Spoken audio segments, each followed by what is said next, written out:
Congress party ఏదైతే Kamareddy declaration సభలో బీసీలకు 40% రిజర్వేషన్ కల్పిస్తానని, స్థానిక ఎలక్షన్లు కానీ విద్యా ఉద్యోగ రంగంలో కల్పిస్తానని ఆ రోజు కాంగ్రెస్ పార్టీ మాట ఇవ్వడం, అదేవిధంగా లోక్సభ ప్రతిపక్ష నాయకుడు భావి ప్రధానమంత్రి రాహుల్ గాంధీ గారు పాదయాత్రలో ఏదైతే బడుగు బలహీన వర్గాలకు ఆర్థికంగా సామాజికంగా అన్ని రంగాలను ముందుకు తీసుకుపోవాలనే ఒక మంచి దుంకలబంతోనే ఈరోజు బీసీలో కూడా కులకనకన చేసి వారికి రిజర్వేషన్ కల్పిస్తానని ఆ రోజు ఏదైతే చెప్పిందో అది చూచా తప్పకుండా ఇవాళ ప్రజాపాలన రేవంత్ రెడ్డి గవర్నమెంట్లో ఇవాళ 42% ఇవాళ అసెంబ్లీలో తీర్మానం చేసి పంపడం జరిగింది.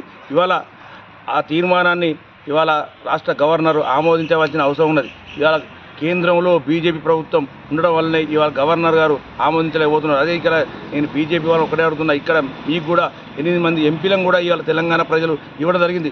మీకు కూడా పూర్తి బాధ్యత కూడా ఉన్నదని కూడా ఈరోజు చెప్తున్నారు. అదేవిధంగా టీఆర్ఎస్ ప్రభుత్వం గతంలో 33% ఉన్న రిజర్వేషన్ను 22% తగ్గించి బీసీలకు ద్రోహం చేసినప్పటి నుండి కూడా ఇవాళ బీసీల ద్రోహ పార్టీ అంటే బీజేపీ టీఆర్ఎస్ పార్టీలే. ఇవాళ నేను ముఖ్యంగా చెప్తున్నా, బీజేపీలో ఉన్న టీఆర్ఎస్లో ఉన్న బీసీ నాయకులారా ఒకసారి ఆలోచన చేయండి. మనం ఏ విధంగా అనగదొక్కుతాలో ఇప్పటికైనా మన అందరం ఐక్యమై ఇవాళ రేవంత్ ప్రభుత్వానికి పూర్తిగా మద్దతు ఇచ్చి ఏదైతే జియో 9 ఉన్నదో దాన్ని పూర్తిగా సమర్థంత చేసి దాన్ని ఇవాళ మన అందరం కూడా ముందుకు పోవాల్సిన ఉన్నది. ఇవాళ గతంలో అగ్ర కులాలు ఎవరు కూడా ఈడబ్ల్యూఎస్ రిజర్వేషన్ అడగలేదు. అయినా ఆ రోజు ఎక్కడైతే బీజేపీ ప్రభుత్వం అది అగ్ర కులాల పార్టీ కాబట్టి ఈడబ్ల్యూఎస్ రిజర్వేషన్ ఇచ్చి ఇవాళ వాళ్ళకు రిజర్వేషన్ కల్పించింది.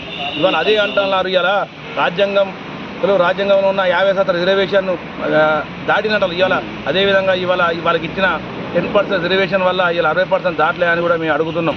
ఏదేమైనా కూడా రేవంత్ రెడ్డి ప్రభుత్వం శుద్ధచిత్తుగా ఉన్నది. ఇవాళ ఏదైతే హైకోర్టులో ఆ జియోను ఏదైతే కొటేషన్ జరిగిందో దానిపైన కూడా ఇవాళ నా పీసీసీ అధ్యక్షులు మహేష్ గౌడ్ గారు కానీ అదేవిధంగా భట్టి గారు కానీ వీళ్ళందరూ కలిసి సమిష్టంగా మాట్లాడి ఇలా సుప్రీంకోర్టు కూడా పోవడం జరుగుతుంది. ఏదేమైనా కూడా రేవంత్ అన్న ప్రభుత్వం కాంగ్రెస్ ప్రభుత్వం ఏ మాట ఇచ్చిందో ఆ మాట సూచన తప్పకుండా చేస్తుందని కూడా ఈ సందర్భంగా చెప్తున్నాను. ఏదేమైనా కూడా 42% ఇచ్చే స్థానిక ఎలక్షన్లో పోతానని కూడా మాకు అందరికీ కూడా నమ్మకం ఉన్నది. ఎందుకంటే రేవంత్ అన్న ఏ మాట అంటే ఆ మాట కట్టుబడి ఉంటాడు. ఎన్ని కష్టమైన నష్టమైన ఓర్చుకునే వ్యక్తి కాబట్టి అందరూ కూడా బీసీలు కూడా ఇవాళ రేవంత్ రెడ్డి అని పూర్తిగా నమ్ముతున్నారు. ఏదేమైనా కూడా బీజేపీ ప్రభుత్వం శుద్ధశుద్ధి ఉంటే వెంటనే ఇవాళ రాజ్యాంగంలో సవరణ చేసి ఇవాళ బీసీ రిజర్వేషన్ కల్పించవలసిన అవసరం ఉన్నది. ఏదైతే 1990లో పీవీ సింగ్ ప్రభుత్వంలో మండేల్ గారు ఆ రోజైతే బీసీల కోసం 50% రిజర్వేషన్ ఇస్తున్నదో ఆ రోజు బీజేపీ ప్రభుత్వం బయటికి వచ్చి కోర్టులో కేసు వేయడం కూడా జరిగింది. ఇవన్నీ కూడా చూస్తుంటే ఇవాళ బీజేపీ ప్రభుత్వం అంటే టోటల్ బీసీ వ్యతిరేక పార్టీ అని కూడా ఇవాళ అందరికీ తెలుస్తుంది. అదేవిధంగా టీఆర్ఎస్ ప్రభుత్వం 33% రిజర్వేషన్ని ఎత్తేసి 20% ఇచ్చి ఇవాళ జియో హైకోర్టులో కొట్టేస్తే ఇలా వాళ్ళు పండుగ చేసుకుంటారంటే ఎంత దృష్టం అంటే ఇలా ఆలోచించాలి. ఇలా 60% ఉన్న బీసీలను పూర్తిగా రాజకీయంగా అనగదొక్కాలనే ఒక దురుద్దేశంతో ఇలా అగ్ర కులాలు ముందుకు పోతున్నారు.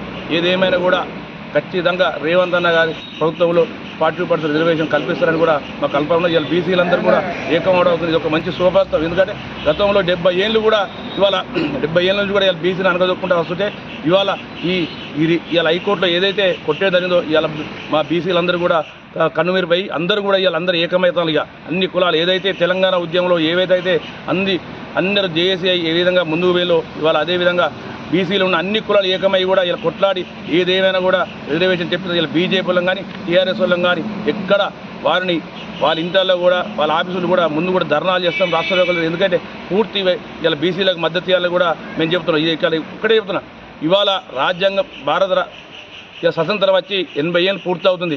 ఇలా రాజకీయ లబ్ధి కోసం రాజకీయంగా ఆర్థిక పరంగా రాజ్యాంగాన్ని 140 సార్లు ఇవాళ రాజ్యాంగాన్ని సవరించరు. ఇవాళ ఒకసారి రాజ్యాంగ సవరణ చేస్తే ఏమవుతుందని కూడా ఇవాళ అడుగుతున్నా. ఏదైతే అంబేద్కర్ సమానత్వం చెప్పింది కదా, ఏదైతే జనాభా ప్రతిపాదకంగా అంబేద్కర్ రాజ్యాంగంలో రాసిన ఆ స్మృతిగా ఇవ్వాలని కూడా మేము డిమాండ్ చేయడం జరుగుతుంది.